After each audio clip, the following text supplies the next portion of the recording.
ಇವತ್ತು ಟನಲ್ ಬಗ್ಗೆ ಸಹಿ ಸಂಗ್ರಹ ಮಾಡ್ತಾ ಇದ್ದಾರೆ ಸರ್. ಆರ್ ಅಶೋಕ್, ತೇಜಸ್ವಿ ಸೂರ್ಯ ಅವರೆಲ್ಲ. ಒಳ್ಳೇದು, ಜಾಗೃತಿ ಮೂಡಿಸಲಿ. ನಾನು ಈಗಾಗಲೇ ಹೇಳಿದ್ದೀನಿ,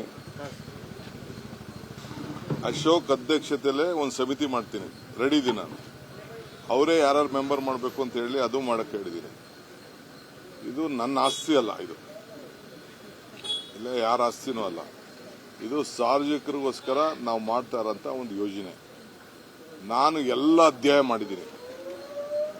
ನಾನು ಲಾಲ್ಬಾಗ್ನ ಹಾಳು ಮಾಡೋಕ್ಕೆ ಮೂರ್ಖನಲ್ಲ.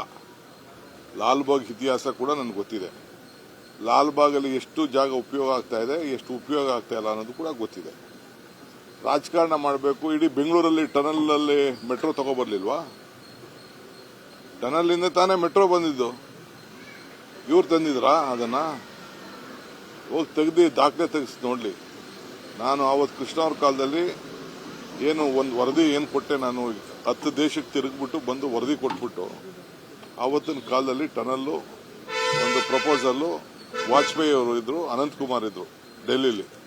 ಕೃಷ್ಣ ಅವರು ನಾವು ಹೋಗಿ ಒಂದು ರಿಪೋರ್ಟ್ ಕೊಟ್ಬಿಟ್ಟು ಅವತ್ತು ಪ್ರಾರಂಭ ಆಯಿತು.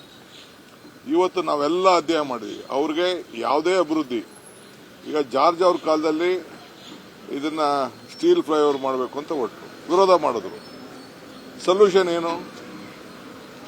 ಈಗ ಅವ್ರು ಹೇಳ್ತಾ ಇದ್ದಾರೆ, ಯಾರೊಬ್ಬ MP ಬಂದು ಮಾತಾಡ್ತಾ ಇದ್ದಾರೆ, ಇದನ್ನ ರೈಲ್ ಮಾಡಿ ಅಂತ ಅಂದ್ಬಿಟ್ಟು. ಎಲ್ಲಿದೆ ರೈಲ್ ಮಾಡಕ್ಕೆ? ಸೆಂಟ್ರಲ್ ಗೌರ್ಮೆಂಟ್ ಇದೆ, ಮಾಡಲಿ ರೈಲು. ಅದೇನೋ RTPS ಇದನ್ನ ಮಾಡ್ಬೇಕಂತೆ, ಅದೇ ನಾವು BRTS.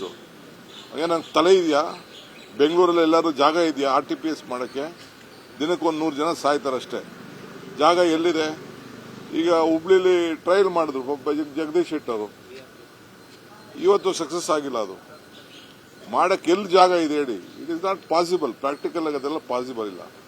ಸೊಲ್ಯೂಷನ್ ಕೊಡ್ಲಿ. ಟೀಕೆ ಮಾಡೋದು, ವಿರೋಧ ಪಾರ್ಟಿ ಟೀಕೆ ಮಾಡೋದು ಅದು ಬೇರೆ ವಿಚಾರ. ಒಂದು ಸೊಲ್ಯೂಷನ್ ಕೊಡ್ಲಿ.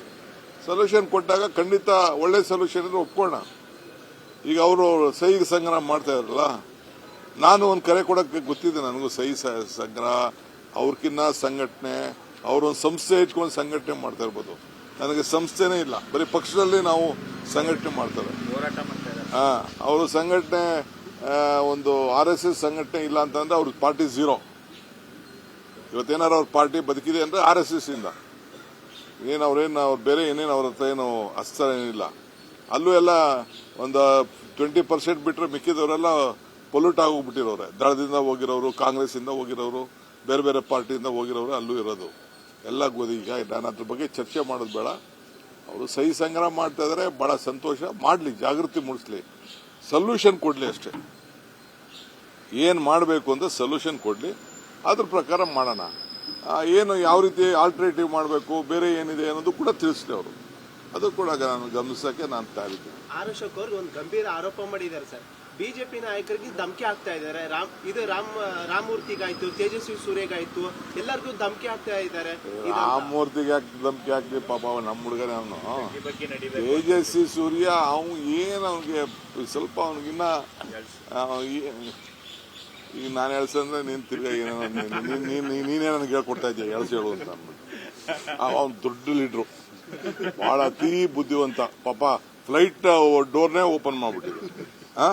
ಅಲ್ಲೋಗಿ ಅಮೆರಿಕಾಗ ಹೋಗ್ಬಿಟ್ಟು ಇಂಟರ್ವ್ಯೂ ಇಲ್ಲದೆ ಪಾಪ, ಅವ್ರ ಪರ್ಮಿಷನ್ ಇಲ್ಲದೆ ಪಾಪ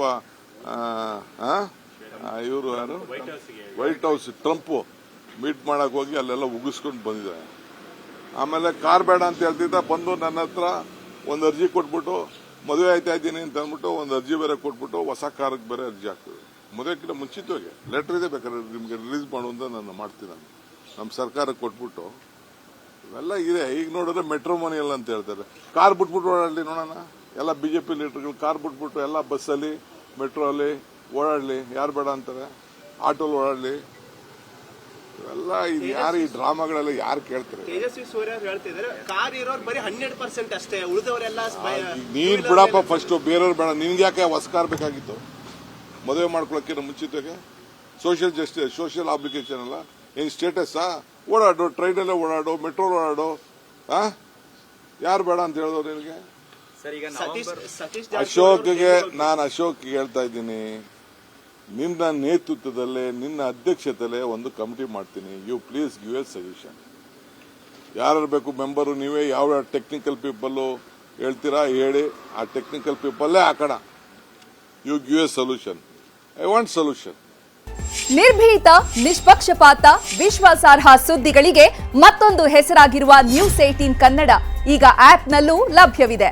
ದಯವಿಟ್ಟು ಇಲ್ಲಿರುವ QR ಕೋಡ್ ಅನ್ನು ಸ್ಕ್ಯಾನ್ ಮಾಡಿಕೊಂಡು ಆಪ್ ಡೌನ್ಲೋಡ್ ಮಾಡೋದಕ್ಕೆ ಮರಿಬೇಡಿ. ನಿಮ್ಮ ಬೆಂಬಲ ಹೀಗೆ ಸದಾ ನಮ್ಮೊಂದಿಗಿರಲಿ. ಧನ್ಯವಾದ.